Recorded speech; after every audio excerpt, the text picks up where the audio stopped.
Welcome to Evergreen Family Medicine. Today we are with endocrinologist Dr. Michael Racine. Welcome. Thank you. Thanks for the chance to get to know you a little bit. We always like to introduce the providers at Evergreen. Yeah, it's great. It's my pleasure. Well, tell us about your background a little bit and how you came to Evergreen Family Medicine. So I did, my training is in adult and pediatric medicine. I took a MedPeds residency and then eventually a fellowship in both adult and pediatric endocrinology. And so I have a board certification in both of those subspecialties, adult and pediatric endocrinology. I came to Evergreen in December of 2021 after practicing for several years up in Eugene, and a variety of things made a change of scenery attractive. And I had become aware of Dr. Powell's blogs down here, and I liked his approach to family care and kind of a open-minded approach to healthcare, and so I contacted him and was very happy to hear they were interested in bringing in another endocrinologist. So I have joined Patrick Clyde doing endocrinology at the Edenbower office. So endocrinology for me obviously ends up leading to a conversation around diabetes.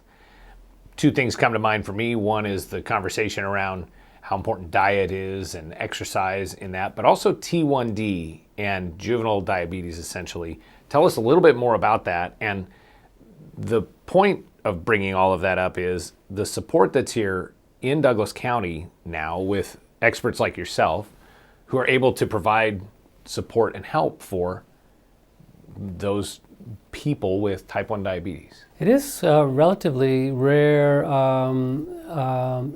subspecialist to have in a medium-sized city. You know, most places don't have a pediatric endocrinologist, so I'm very glad to be here in Roseburg. I have a number of kids with type 1 that I see.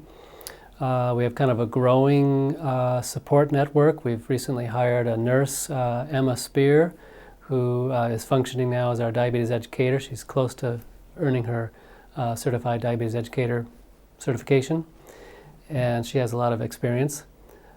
So we're really growing, I think, very nicely, our type 1 diabetes support network here in Roseburg, which alleviates quite a long drive for a number of families who otherwise might have to travel to Portland from Medford or from here.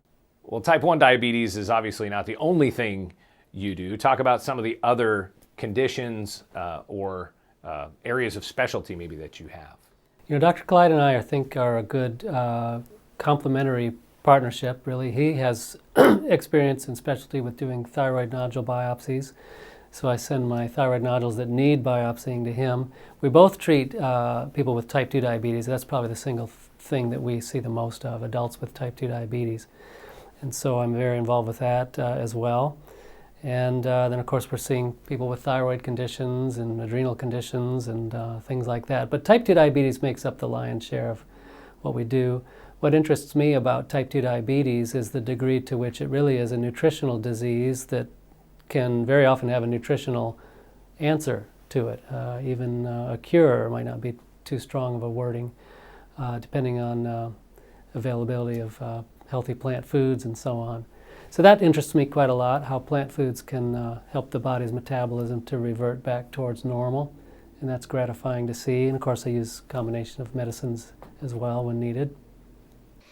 So tell us a little bit more about yourself, your background. I know there's a story here about the Ukraine. Oh, yeah. I really am excited to hear about that. Well, my wife is Ukrainian, and so she came to the United States in 2000, so she's pretty well Americanized. But in any case, just last December we hosted a Ukrainian orphan, an 11-year-old girl.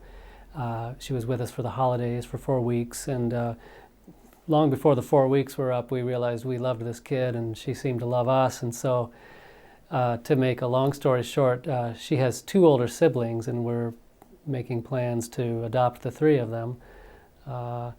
So we decided on that in January, and then this war started in Ukraine in February this year, and the kids have been evacuated out of Ukraine. They're in a couple of different locations, actually. The sisters are in Poland and their brother is in Romania. And we've been over there to visit the girls 3 times this year, and we'll go again in December. We hope to have them adopted by this time next year, but it depends on a lot of factors. Well, that is an amazing story. And I wish you the best of luck and everything happening. Thank you. We should probably, I don't know, have another video celebration when you're all together. Yeah, I'd love to keep you posted.